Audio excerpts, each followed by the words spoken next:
Good evening, this is Rashad Mitchell coming to you live from my YouTube channel. The 10-part series, the week that was college football history review, the 1989 college football season. This is week 2, September 9th, 1989. Let's get into it.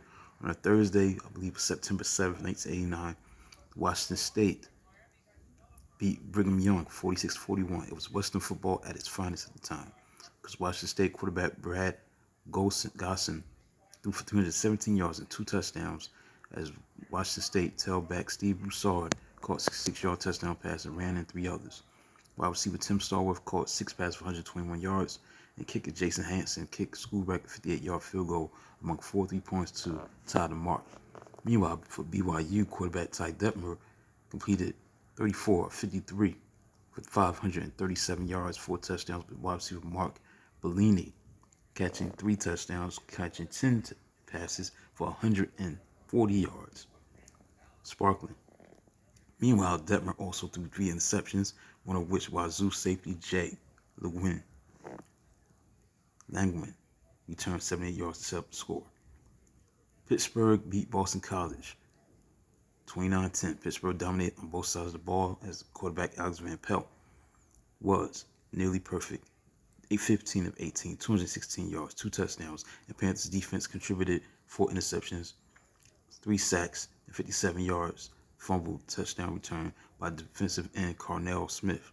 Smith's touchdown set up hit by defensive tackle Mark Spindler. Boston College quarterback Mark Kempfus gave Pittsburgh a 20-0 halftime lead. Eagles made game of it with 10 points in the third quarter, including a 1-yard touchdown run by fullback Ed Toner, until Smith came through again with sack for safety that finished off Boston College. Clemson beat Florida State 34-23. Clemson inflicted on the Seminoles what FSU coach Bobby Bowden called good whipping. Tigers jumped out to a 21-0 lead as tailback Terry Allen had 20 carries for 130 yards, scored 2 of his 3 touchdowns. Freshman linebacker Wayne Simmons raced 73 yards with interception for score. Clemson gained 140 yards before FSU could muster its opening first down. FSU hoped to turn momentum with 2-yard touchdown run by tailback Dustin Carter near end of first half. The Tigers, however, quickly answered when Allen raced 73 yards for touchdown and 28-10 halftime lead. Mississippi beat Florida 24-19. Rebels stole game in which they garnered 9 first downs and was outgained 379-128. Mississippi won by converting 4 turnovers into scores. Former Mississippi High School star quarterback Kyle Morris had a tough game for the Gators, throwing 2 interceptions, losing fumble. Both picks were by quarterback Chauncey Goodwin. High school all-star game roommate of Morris made a 58-yard interception touchdown return and went 19 yards with another to set up another additional touchdown. Florida tailback Emmitt Smith ran for 117 yards and 2 touchdowns. Miami Hurricanes, the number 3 team in the country, started this season on a great note, beating Wisconsin 51-3 as the New York Hurricanes made its debut with double dose of Erickson's. New coach Dennis Erickson had quarterback Craig Erickson, who was passed 17 of 37, 281 yards, 4 touchdowns, running new single-back offense. Quarterback Erickson started slowly, but turned to another new face, wide receiver Wesley Carroll, fresh out of junior college, who caught 7 passes for 113 yards, a pair of touchdowns in the second quarter, while totaling 235 yards by top, with 122 yards at punt returns.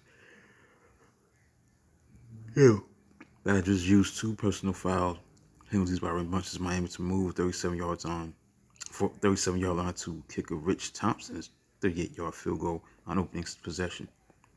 Meanwhile, Carroll made punt returns of 36, 20 yards to set up the first half touchdowns that extended Miami's 6-3 lead to a 20-3 lead in the second quarter.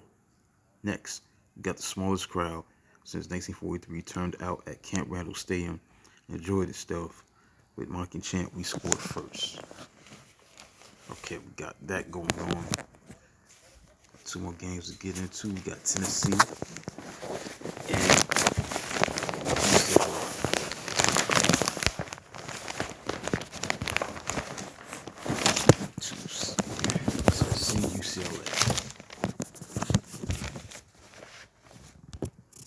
Okay, we got Tennessee UCLA, where Tennessee won 24-6. Redshirt freshman tailback Chuck Webb had 134 yards on 22 carries on the ground to lead Tennessee to surprisingly easy victory. Quarterback Brett Johnson made his debut at the helm at quarterback for the Bruins offense and received mixed reviews. UCLA moved ball but could not muster any points until the fourth quarter touchdown pass. Volunteers, whose 3 touchdown drives averaged 86 yards, rushing for 247 yards, pounding away on 20 straight runs on 1 point to wear down Bruins. And finally, Washington Huskies beat the Texas A&M Aggies 19-6.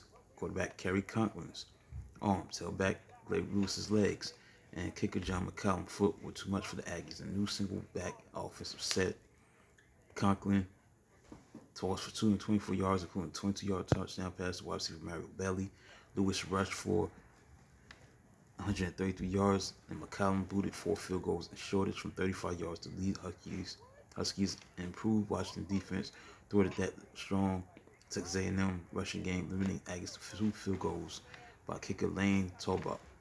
Quarterback Lance Pavlis threw for 189 yards, beg your pardon, to lead the A&M. So that concludes look at September 9th. College football history review the 1989 college football season for September 9th. Let's look at the AP polls. September 11th, we got number 25 Mississippi State, 24 Iowa, number 23 Washington State, 22 Texas A&M, 21 Louisiana State, 20 UCLA, 19 North Carolina State, 18 Houston, 17 Tennessee, 16 Alabama, 15 Washington, 14 Pittsburgh, 13 Southern California, 12 West Virginia, 11 Syracuse, 10 Illinois, 9 Arkansas, 8 Colorado, 7 Clemson, 6 Oklahoma, 5 Auburn, 4 Nebraska, 4 Miami, 2 Michigan, and number 1 ranked Notre Dame. So that includes a look at college football review, the 1989 college football season. The games that were played on September 9th, 1989, including the game was played on Thursday between Washington State and Brigham Young. Subscribe and comment on the channel. Do reveal this magnitude maybe on Sunday. Until then, talk to you soon.